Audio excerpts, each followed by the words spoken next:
Statue. That's the word one British newspaper reached for. Not slow, not off form. Statue. Like something that used to move and simply doesn't anymore. June 17th, 2026. 90 minutes on the pitch. 3 shots, 0 on target. Portugal draw 1-1 with a team playing its first World Cup match in 52 years. By full time, he isn't just being criticized. He's being buried, live, in real time, by people who get paid to have opinions about football for a living. One post reads, "There's literally nothing a 41-year-old can do anymore." Thousands agree with it within the hour. 6 days later, same city, same stadium, he becomes the first man in the history of the World Cup to score in 6 different tournaments. Not Pelé, not Maradona, not Messi. Him. 144 hours, 2 headlines, same man? This isn't really a story about a football match in Texas. It's about a question that's followed him since he was a child. Sent away from his family to a city where he knew nobody. Why does total self-belief sound like genius from some men and arrogance from him?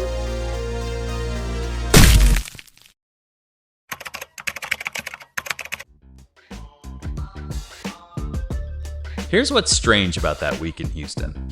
It wasn't new. It wasn't even rare. It was the latest turn of a wheel that has been spinning on schedule for almost 2 decades. 2018, he's 33. He leaves Real Madrid, the club he just won 3 straight Champions Leagues with for Juventus. The verdict from the football world is near unanimous. This is a man managing his decline, cashing out before the cliff. He scores 21 goals and adds 9 assists in his first Serie A season. Juventus win the league. Fast forward to the summer of 2024. He's 39 now, Euro 2024. For the first time in his career at a major tournament, he goes the entire competition without scoring a single goal. He's mocked for crying on camera after missing a penalty. Pundits openly question whether Portugal would be better off without him. His response given to his old Manchester United teammate Rio Ferdinand is almost bored in its familiarity. It's much easier to criticize than appreciate what you really have. And then sharper, if you speak good, it doesn't sell. You have to speak bad. He wasn't wrong about the mechanism. He was the leading scorer in the history of men's international football. He'd scored 60 goals the season before. None of that was the headline. The headline was always the same headline. Is this finally the year it ends? It wasn't last time. It wasn't the time before that. By the math alone, you'd think the headline would retire before he does.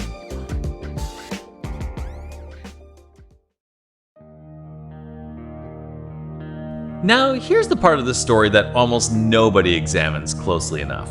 For 15 years, Ronaldo has existed inside a frame that wasn't entirely his own making. The villain half of a rivalry that football media built brick by brick, almost from the moment he and Lionel Messi became contemporaries. It wasn't really a rivalry in the way Ali Frazier was a rivalry. They rarely spoke about each other with hostility. They played for different countries, different clubs for most of their careers. What actually happened is that 2 genuinely historic players emerged at the same time with comparable numbers. And the football media needed a story more interesting than 2 great players exist, so they built one. Messi got cast as the humble genius, quiet, reserved, almost shy with the ball, doing all his talking. Ronaldo got cast as the other half of that equation, almost by elimination, confident, loud, temperamental. Once you have your hero, you need your foil. You can watch that exact machine working in real time this tournament. The day after Messi scored a hat trick against Austria, a British paper ran a piece directly comparing the two, concluding Portugal had been given a reminder of why Cristiano Ronaldo should not be in theirs. Same sport, same week. One man's brilliance was framed as proof of the other man's decline. Ronaldo didn't choose to play the villain in this story. He was cast as one by an industry that had already decided what role it needed him to play before he ever opened his mouth.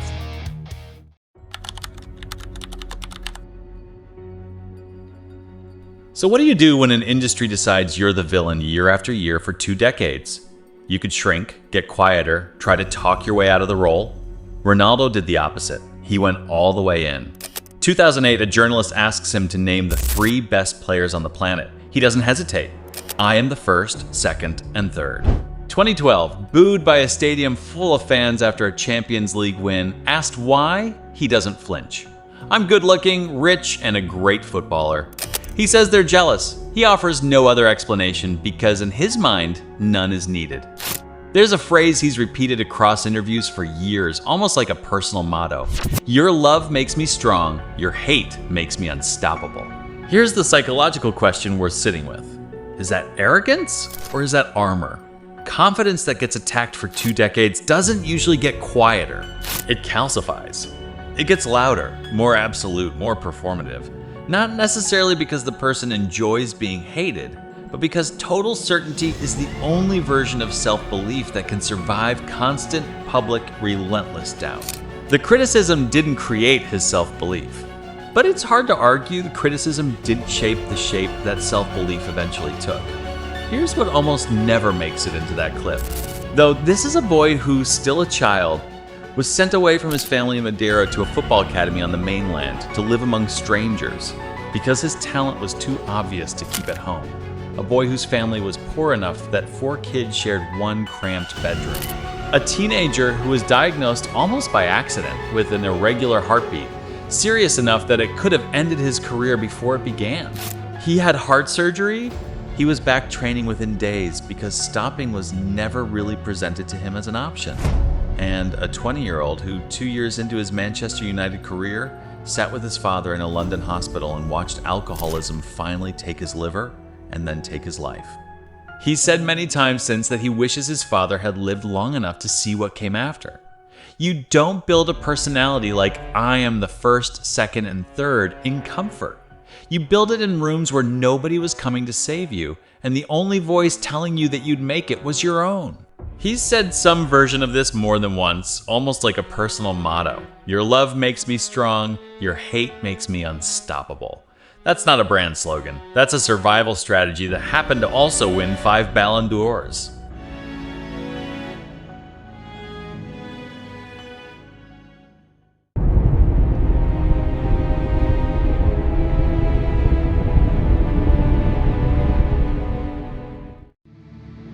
Now, it would be dishonest to stop the story here, because sometimes that same armor doesn't protect him. Sometimes it's the thing that actually hurts him.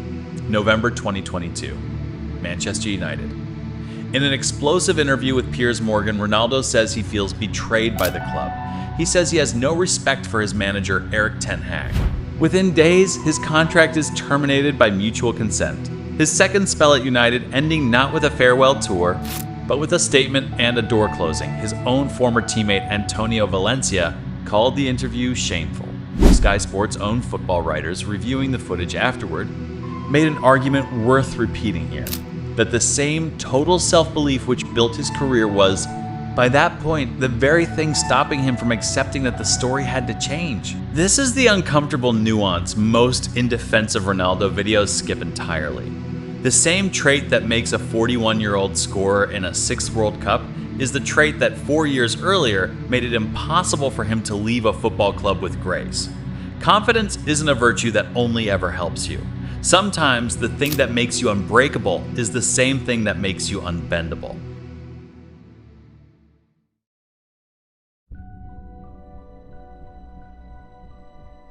So here's the real question this video has actually been asking.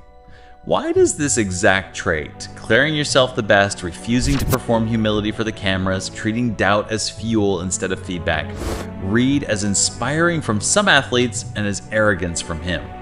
Part of the answer really is about him. He has, at points, been graceless. The Manchester United exit was real. The friction with managers across 2 decades is real. None of that disappears just because some of the criticism is excessive. But part of the answer is about us, about which kinds of confidence we've quietly agreed to find likable, and which kinds make us uncomfortable enough that we reach for arrogant instead of sitting with what it actually is.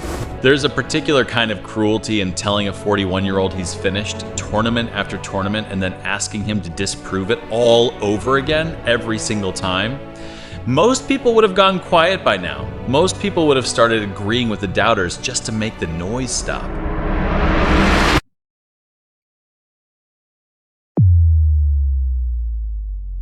The boy sent away from his family as a child never did. The teenager who had heart surgery and was back training days later never did. The man who's heard "he's finished" on a loop for almost 20 years and kept arriving anyway, never did. Maybe that's not arrogance at all. Maybe it's the most stubborn, most exhausting, most remarkable form of self-respect left in modern sport. The refusal to let 2 decades of being told he's finished change a single word of what he believes about himself. He said it himself, standing on a pitch in Houston 6 days after being called a statue. "I always arrive. Sooner or later, I'm there." Whether you love him or can't stand him, he's been saying exactly that, in exactly that tone, since before some of the people criticizing him this month were even born.